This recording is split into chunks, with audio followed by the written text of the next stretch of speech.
มาอันนี้เอาหามมาก็ได้โอ้จับแขนเดียวเลยเนาะคิดดีๆเด้อพี่น้องเนาะพูนไปยังมาเป็นลูกต้องแข็งแรงยาโอ้ยานเลยค่อยเนาะไม่น่ะมาตีผู้หญิงผู้หญิงกัดตีเพราะว่าผู้หญิงมาแพงผู้ชายบ้าเนาะก็หลายอย่างก็หลายเป็นนิดหน่อยเนาะผู้ชายผู้หญิงผู้หญิงก็มีตีเขาแล้วเขาให้อย่างเดียวเขาให้อย่างเดียวเจ้าสู้เด้อบัดนี้เด้อบ่ต้องย่านเนาะสู้ยันเขาตีเขาเจ็บสู้เขาบ่แพ้โอ้ยเจ้าบ่สู้แล้วมันก็บ่แพ้แล้วเจ้าสู้ก็สิไปย่านเด้อกำลังใจให้พวกอายเด้อให้พวกอายสู้ๆเด้อโดยเนาะทั้งน้องจองจันเด้ซั่นขอแสดงความเสียใจนำครอบครัวทั้งสองเลยเด้อโดยเนาะก็เป็นเรื่องดีพี่น้อยเนาะทั้งน้องเพิ่นก็ได้เบิ่งคลิปเบิ่งภาพเนาะติดตามทั้งทีมงานเนาะอยู่เนาะมุกน้ำลุยโคลนเข้าไปอีกมื้อนี้เนาะพอดีทางลุงจันเพิ่นได้สั่งไม้ตอกขอกตามเนาะแล้วก็ลูกเต้าลูกติ่งบล็อกเนาะมาต่อเติมบ้านซองเงินซานของน้องหัวพี่น้อยเนาะอันนี้ก็บ่ายได้พี่น้อยเนาะเพิ่นอันผู้คนส่งก็สิมาประมาณบ่าย2พี่น้อยเนาะเอ็ดโอ้ลุดเข้าเอ้ยถังตาเฮ้ยเอารถมาเพิ่งจอดไว้อยู่นอกพี่น้อยเนาะเอาเข้ามาบ่ได้ขอโทษขออภัยนำลายว่าซั่นซะปูนทางก็ได้เป็นดินดากเนาะทางบ้านเขาดินดากนะดินแดงดินเหนียวนะแต่มันโมแห้งก็คืออะไรพี่น้อยเนาะถึงสีแดด2-3 มื้อก็โมแห้งต้องมีชาวบ้านเป็นขุดคลองออกจริงสีออกเบิดที่นี่เนาะปึ๊บเอามือนี้ติดรถมาบ่าวเชียงเลยเนาะทางลุงจันก็ได้ทางบ่าวบุญบ้านป่าก็ได้เดินทางถึงกรุงเทพโอ้ยขอแสดงความเสียใจนำเป็นหลายๆพี่น้อยเนาะเป็นพี่ชายเพิ่นพี่น้อยเนาะทั้งบ่เพิ่งก็บ่เคยเห็นหน้าค่าตาจักเทื่อหรอกพี่น้อยเนาะเห็นแต่ทั้งลุงหนวดบ่าวบุญบ้านป่าอะไรกับบ่าวยาวทั้งพี่เพิ่นก็บ่เคยเห็นโตเช้ารถจักรเข้ามานี่ก็เรียบร้อยแล้วพี่น้อยเนาะรถมาเชียงก็จะขี่รอดบ่รอดนี่เนาะโมเมนต์พวินซ้ำย่างกับเบิ่นย่างน้ำซ้ำนี่เอ็ดได้อยู่พี่น้อยเนาะนี่แหละจุดยุทธศาสตร์เราเลยนี่รถคอยมาได้เบิดพี่น้อยแต่ว่ามานี่ทางหน้าตีนลอกว่ารถดอกเชียงนี่เหยียบหินนี่มันคุ้งมันไปบ่ได้เนาะเลยต้องจอดไว้อยู่นอกโอ้โหแดดส่องตาบาดตานี่ก็บ่ายๆเลยเนาะวิวทิวทัศน์ภูเขางามเลย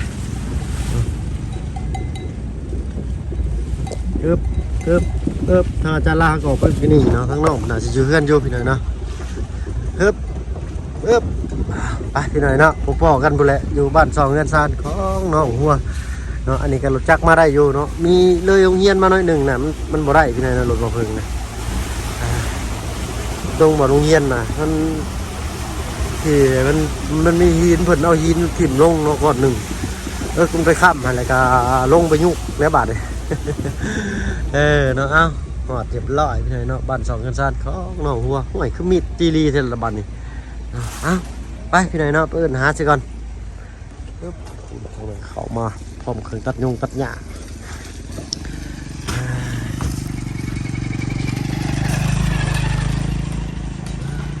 แดดแห้งๆเริ่มไปนี่พุ่นเด้เราเห็นน้องพุ่นละไปพี่น้อยเนาะพ่อกันปลดอันนี้ออกก่อนเนาะแขกไปไกลมาเพิ่นนั่งเป็นสาวตากผ้ามันก็บ่งามปานใดแต่บ่น้องหันตัดบ่รูดไปบ่จะได้ให้น้องหัวเพิ่นเอานี่ตัดรถมันจะง่ายมันจะย่อออกเลยเนาะมันทางตาได้หับไหมจับไหมเช็ดมุนเบิดกกเสาบ่ถึงเชือกเชือกฮะเราบ่ได้ตัดเชือกเพิ่นเราพันกกเสาอังเกียวแอมบาทนี่เราเห็ดใส่กลุ่มประเทศคือซาเวียดคักพี่หน่อยเนาะฮะเอ็งเกียวแอมบอกเพิ่นว่าเอ็งเกียวเองจักเป็นยังบาทพี่หน่อยตัวคงเวียดเด้อสบายดีเนาะคือประมาณ 80% เลยแหละเนาะฮ้อนๆพี่หน่อยเนาะมื้อนี้ก็ได้ใช้คือตามทางตัวเมย์เพิ่นไปใส่นี่เพิ่นไปหาพื้นเลยหาพื้นโดน ไม่เป็นซ่อนใส่พี่น้อยนี่ได้ไปปุ๊บ อยากคือคนเดียว หานั่งอยู่เต้าอยู่เตียงกูละเนาะค้อนพี่น้อยเนาะนี่ก็เป็นหลังบ้านฮะเนี่ยน้องเพิ่นนี่จะเพิ่นปลูกต้นหยังอันนี้เนาะก่อนอื่นเด้อ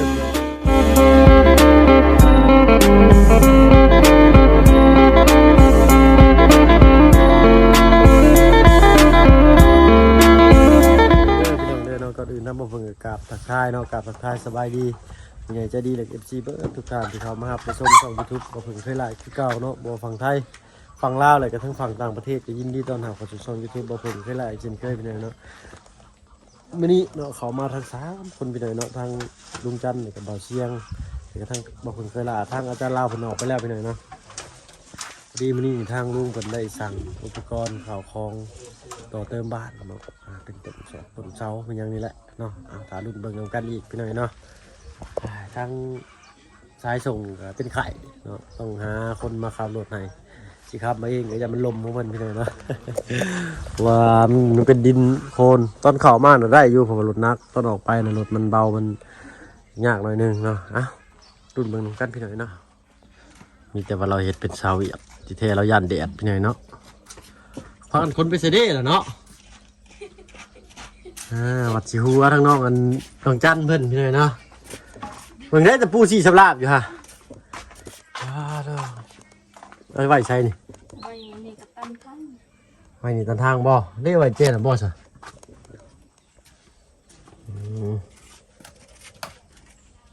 ครับ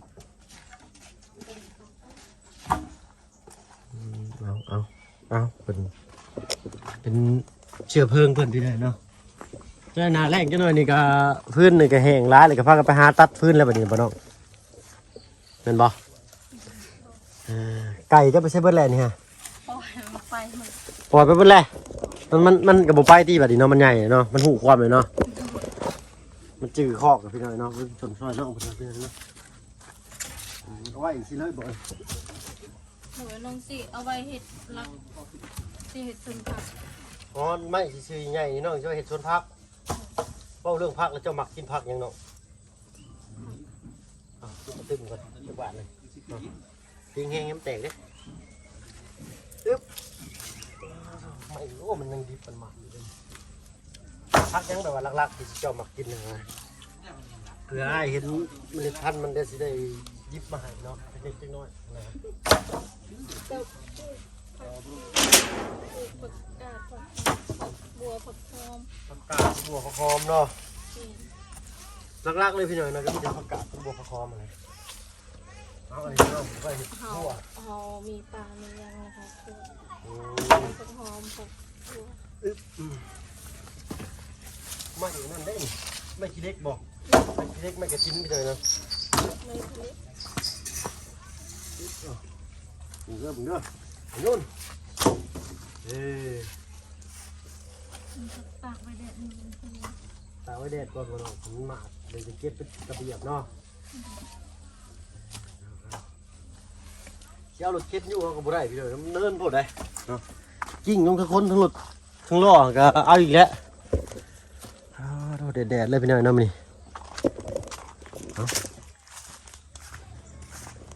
ต้นหมากมังกรเพิ่นเนาะ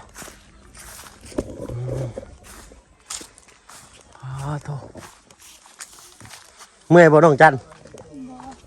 บ่เมื่อยเนาะก็เรียกว่าเมื่อยเนาะบ่แม่นเนาะคนพูด2รอบสิเมื่อยเลยโอ้โดดใหญ่บาดไปเลยเนาะเก็บเด็กเก็บหน่อยคนละไม้คนละมือเอาได้อันหนึ่งเนาะค่อย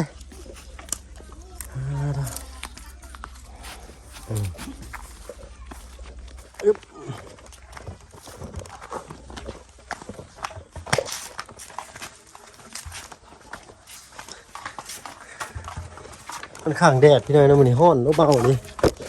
ฮ้อนนี่กระเต้าเลยเนาะน้องแต่ว่าฮ้อนร้ายนี่กระเต้าลื้อเนาะ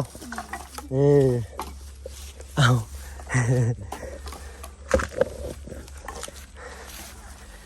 น้องปตากแห้งไว้สิก่อนพี่น้อยเนาะมันเศร้าให้มันมาดคักเลยจึงเก็บเป็นทีเป็นทาง เขากองไว้เลยมันก็สินานแห้งเพิ่นว่าเนาะเพื่อว่าได้ใช้เพราะว่าช่วงนี้เดียวก็มีคนเข้ามาหลายอีกนี่ก็สิได้เฮ็ดนั่นบาดนี่เฮ็ดแต่ของกินแล้วบาดนี่แต่ตอนมาแรกๆเนาะฟื้นเพิ่นนี่คือรู้สึกว่าหลายกว่านี้แท้เนาะทีมงานเข้ามามื้อละรอบ2รอบ3รอบโลด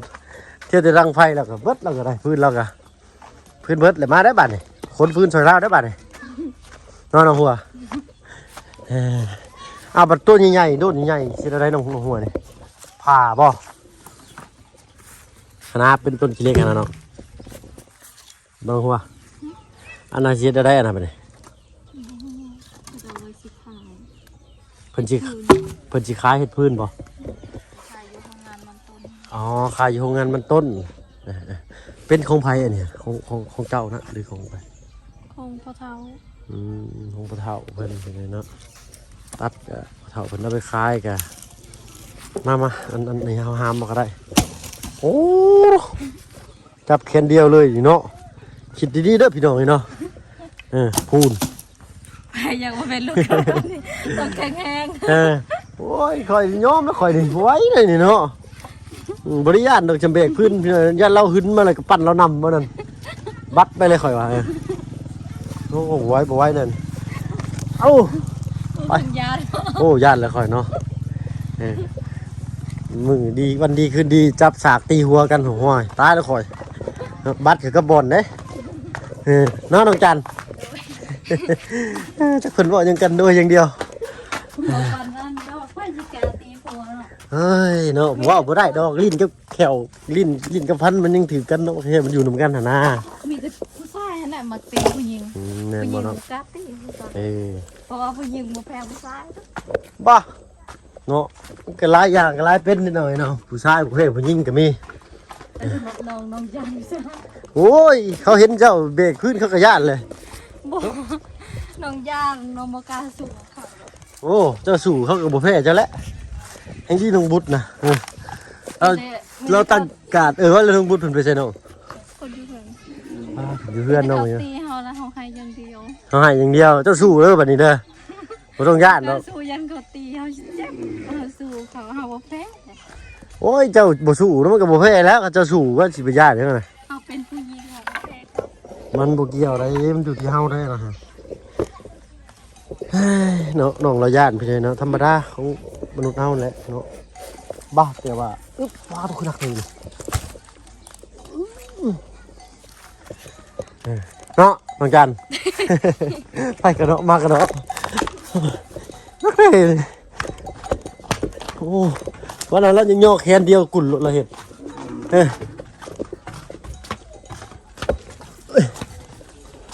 ตอนนู้นเอามันจะทับขาเลยดิคูณคูณเขาย่อบัดนักแล้วย่อบัดเกือบบัดนักแท้เนาะต้องเมื่อยเลยบ่ทั้งเมื่อยอยู่บ่คอยเมื่อยแล้วบัดเลยเมื่อยอะไรเป็นน้ำเลยจ้ะวะ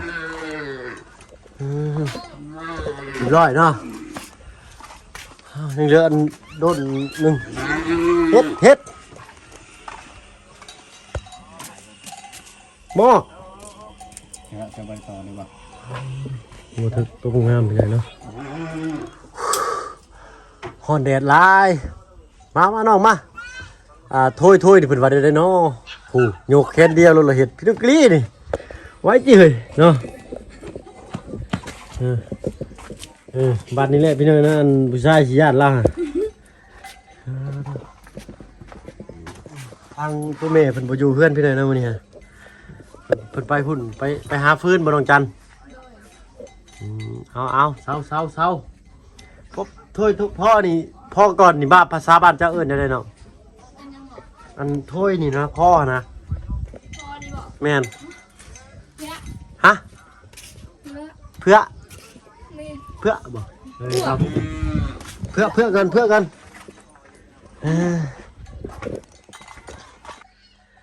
เนาะ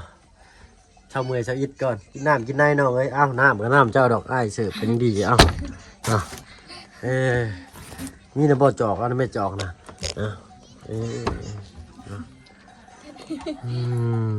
ฮ้อนพี่หน่อยเนาะมื้อนี้ก็เต้าลือเนาะมื้อนี้สิให้ทางสองน้องเพิ่นสอนภาษาบ้านเพิ่นแปลว่าคร่าวๆก็แล้วกันเนาะเดียวทำไมอันคอยโทรหาเด้อ พอดีอันสายส่งบ่ โอ้บางโมงพวกนี่แหละ โอ้ โมง โดย กำลัง โดย เดินทางข้ามมีน้ำคงคา โดยโอ้ธรรมดาตัวเนาะไปฮอดพุ่นเลยอีอันพี่ช่างน้ำคงคาที่อยู่พุ่นเลย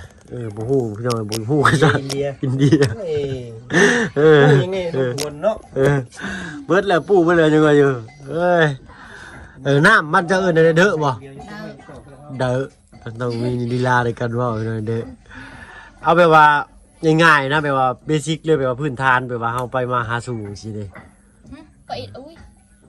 แบบว่าข่อยสิไปหาเจ้าจังซี่หาสิว่าอะไร ปาจูก็ปาจูไม่น่ะ ฮะ ก็ปาจูไม่น่ะ คือปะจุกะเมยเนาะ ก็ปาจูไม่น่ะ คือปะจุไมเนอร์อุ้ยบ่เป็นอยู่เลยนะถ้า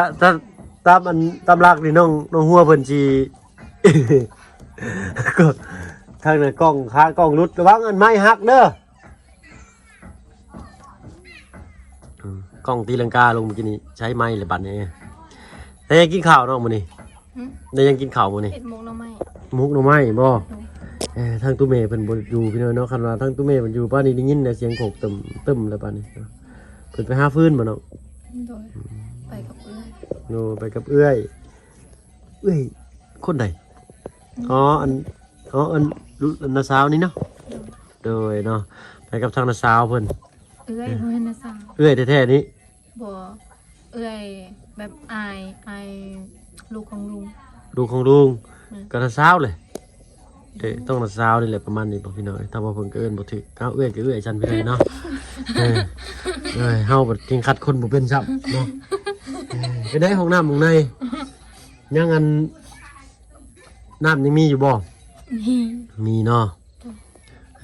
กับเมื่อวานนี่แหละ จากเมื่อวานนี้จะบอกว่าให้อ่านจากน้ำนี่เนาะตั้งอันนั้นคอนำเขาเจ้าเพราะว่าน้ำเซมัน มันขุ่นบอกว่าน้ำขุ่นเลยมันขุ่นมันแดงแห้งพี่หน่อยเนาะห่านเล่าเรื่องน้ำขุ่นก็ว่าชีปลุงFCฝากว่าซื้อซานสมมาให้ทั้งน้องเพิ่นเด้อมาแกงชะน้ำขุ่นๆนี่ก็สิไซมันก็สินอนอยู่หลุมเพิ่นเนาะพออยู่ทางนี้บ่มีอยู่เนาะกินสมบ่มีเนาะ มีสมมีแต่ยูซิโก้ อยู่สิโปน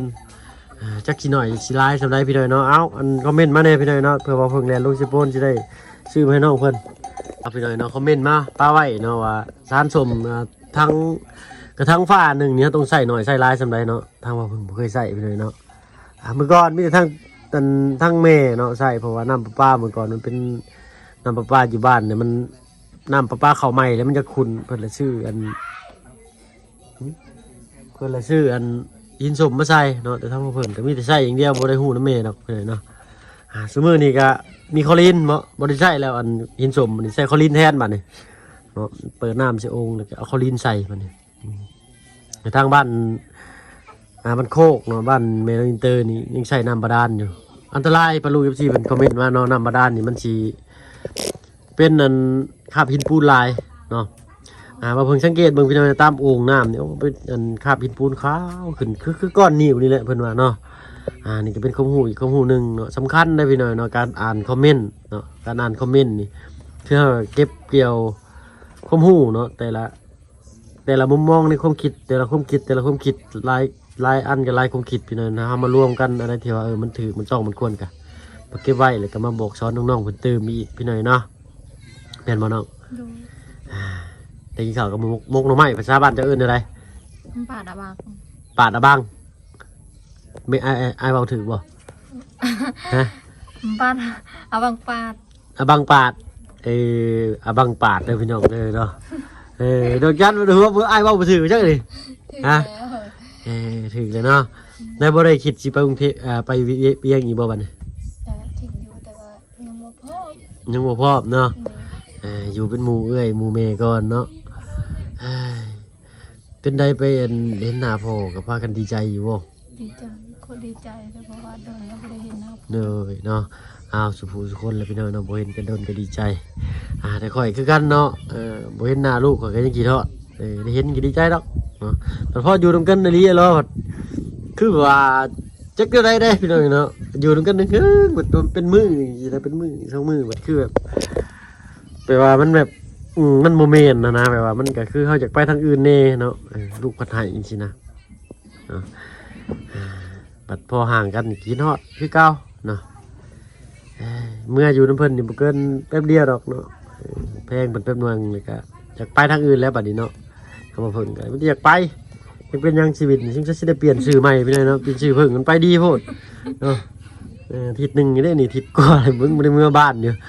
เนาะเอ้ยเอ้าคือว่าแล้วได้พักพาอาศัยน้ำบ้านน้องซ้อนเพิ่นเนาะก็ลดค่าห้องไปแม่นบ่ลดพี่น้อยเนาะบ่เพิ่งมีเงินจ่ายค่าห้องก็เลยอยู่น้องซ้อนแล้วว่าจังนะสังน้องหัวเห็นบ่เฮือนน้องซ้อนเห็นแต่ในคลิปบ่ โดย สีว่านนี่ก็สีแดงอ่ำเนาะบ่เป็นแดงฉลีของเจ้าได้ถ้าจะเล่าเป็นข้าวมานี่เฮิงบ่เพิ่นอยู่ใน บ่ได้โดน ตัวเพิ่น แล้วก็ออก เดินพ่อกันอยู่ทางเข้ามานี่